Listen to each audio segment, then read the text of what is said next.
Welcome back on Newsmaker. We're going to take a few minutes here to catch up with the Phoenix special agent in charge. Akil Davis is a local guy, grew up in Mesa, served in special forces in Afghanistan. He was a Scottsdale police officer before going to the FBI. Homegrown, he was appointed Phoenix agent in charge in October 2022.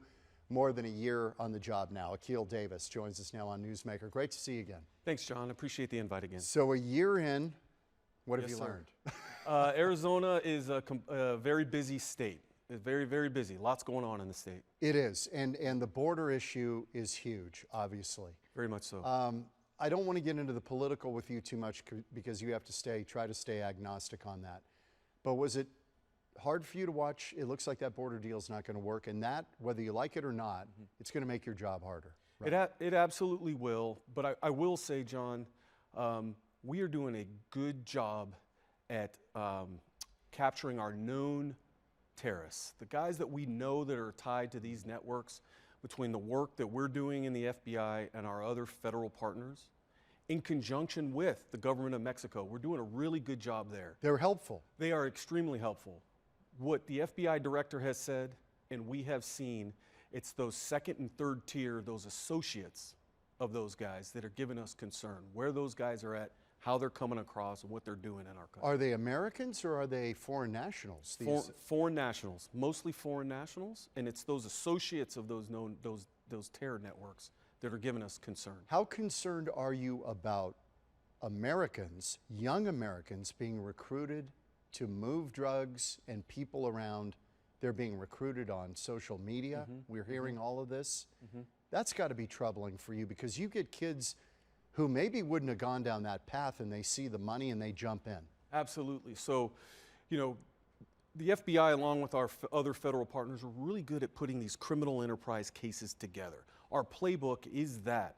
When you bring in juveniles to that mix, that's kind of outside the lane, and it makes our job extremely difficult to target that when these cartels or these criminal enterprises are using juveniles to facilitate their criminal work. And they do it because they know the juveniles have different penalty situations. So very much so. They're in and out of the system. They're in juvie, and they can kind of walk at the end of that. Yes, and it makes it difficult for us for targeting, for prosecution, and how we wrap them up in these cases. You know, we look for ways to educate schools, parents, families on how they're being recruited, and then signals to look for and help us notify to get on the front end of that before they get recruited by these enterprises. So how much, Akil, is the border now a piece of what you're doing every day? In other words, the failure to secure the border now, is that causing you myriad problems in other areas? Absolutely, John, and you could imagine everything stemming from fentanyl all the way to our national security concerns is kind of evolved around the energy that is the southern border. There's a lot going on down there that's given us heartburn. The thing that's interesting, and we've talked about it on the program, it appears that Arizona is becoming kind of a way station. People come in here, but it appears they're not necessarily staying in Arizona. They're fanning out to other places. That is true. So are we really stuck with the problem, or is this going out to other cities that actually have bigger problems than we do? That's not an easy question to answer, right. But you know, it depends. Yes, some of those folks that are coming across the border are staying in our state, and then others are going to other parts of the country. We have a significant increase of Mauritanians coming across the border per CBP. We know that there's a large diaspora of Mauritanians in the Midwest. And so those Mauritanians are flowing through Arizona and landing in some of our Midwestern states. So that is happening through a lot of these populations. But some of them are staying here in the state of Arizona. What about Chinese nationals and people that you might worry about spy activity? Yep. That's definitely a concern. That fits into that national security package that I mentioned earlier that gives us concern. A lot of our main threat actors out there, Chinese government, Russian government, are definitely utilizing some of the gaps in our border to take advantage. I'm looking at Christopher Wray's comments from a few weeks ago. He said, It is a time to be concerned. We are in a dangerous period. That is your boss looking at all of this going on. That is correct. That permeates right down to all the local FBIs. It absolutely does. That is the message from the top down, and he is 100% accurate in that. And we are lockstep with our other federal partners, as well as our state and local partners, to attack this. How much worry is there at the top brass that we are vulnerable right now to some type of terrorist attack because of all this? Significantly worried. Significantly. Okay. On that note, locally, you guys partnered with Queen Creek in the death of Preston Lord. He was killed, part of that group in the East Valley that's been beating up other kids. What assistance are you guys providing in that case? So first, let me just say, I really want to commend the efforts of Chief Bryce and Chief Solberg and Gilbert PD. Those guys have had their hands full, and my hat's off to them to ask for help. And that's what the FBI is doing. We're providing them assistance when they ask. They know that we're just a phone call away. Most of the stuff that we are doing is behind the scenes on the technical side of that investigation. Analytics? Some analytics, our intel cadre that we use from the State Fusion Center. So some of the resources that the FBI has assigned there to the ACTIC, the State Fusion Center. Yeah, right. As well as some of our internal intelligence resources, as well as some investigative resources. Again, kind of with the data analytics of that and some of the behind the scenes stuff, looking at cell phones and things like that. Okay, so you start to help connect the dots for them of who may be involved, and then they can go out and target.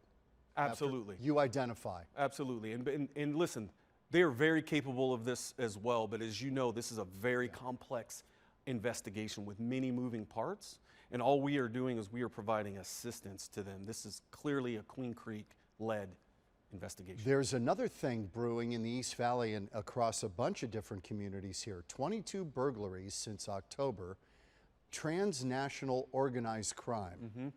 South American theft groups that are busting into homes during the dinner hour, smashing windows with rocks. We had this with rock burglars here not that long ago. Absolutely. Same type of MO, but we're talking about Scottsdale, Phoenix, Paradise Valley, Chandler, Gilbert, Peoria. What are you guys doing on that front? Because I know you're involved. Yep, and so I know a lot about this, John, in my previous role working in Los Angeles. So FBI Los Angeles' Major Theft Task Force, which is a task force with FBI agents, Los Angeles County Police Department, and LA County Sheriff's deputies. They identified this group. And this is a big issue with the visa waiver program. And this is being briefed throughout chiefs of police in California, as well as here in Arizona. There are people here on visas Correct. from South America. Correct. Ostensibly to come here to work or be educated? Yes, but or they're just work visas? They're coming here on a visa waiver program, Okay. like a tourist waiver program. They take advantage of that. They commit these crimes and immediately go back. They come in as tourists. Correct. But it's organized. It's very organized, and this started in the Los Angeles area. And again, FBI Los Angeles, with their Major Theft Task Force, made significant arrests, and it has almost displaced a lot of this threat activity. And what did they do? They moved one state over, and now they're in our backyard. Affluence. And so They go for Scottsdale affluence, PD yeah. is definitely taking the lead on this with their detectives, and they're doing a fantastic job at identifying this. But we need the public's help in this regard, because this is organized crime at its best. They have resources. They get cars. They get cell phones. This is not just your local cat burglar trying to make a quick hit. It's highly this organized. is highly organized. Okay, another new scam, the Phantom Hacker. You guys are involved in this. Scammers impersonating technology, banking, government officials to try to lift money from victims. This is going on all the time. Yeah. And so that is part of our big, we combine it with our cyber division as well as our white collar crime division, depending on the manner in which these threats and these attacks are occurring. But as Director Ray has said, cybersecurity and our cyber crimes program is extremely robust. And so we're leaning into these types of threats very heavily. Is this something you can actually thwart, or do you have to catch them on the back end? We're putting our efforts into trying to get it on the front end so we can recover money and prepare and notify victims. We've had several successes, and when businesses and even individuals have not even realized that they've been victimized of this. And so based on some of the work we're doing behind the scenes, we can capture that and let them know and recover money. You've got the Final Four coming up. We've had big events here, Super Bowl. We're good at this. We know how to do this. But something that caught my attention was this drone that stopped the AFC championship between the Ravens and the Chiefs. A drone flew into that stadium, and apparently it had happened at that stadium 2 other times. And just, you know, you look at it and you say, is somebody testing our security at these big events? Are they? It's very possible. And I'm not fully read in on that scenario and what happened. I just can only speak from what we did at the Super Bowl last year.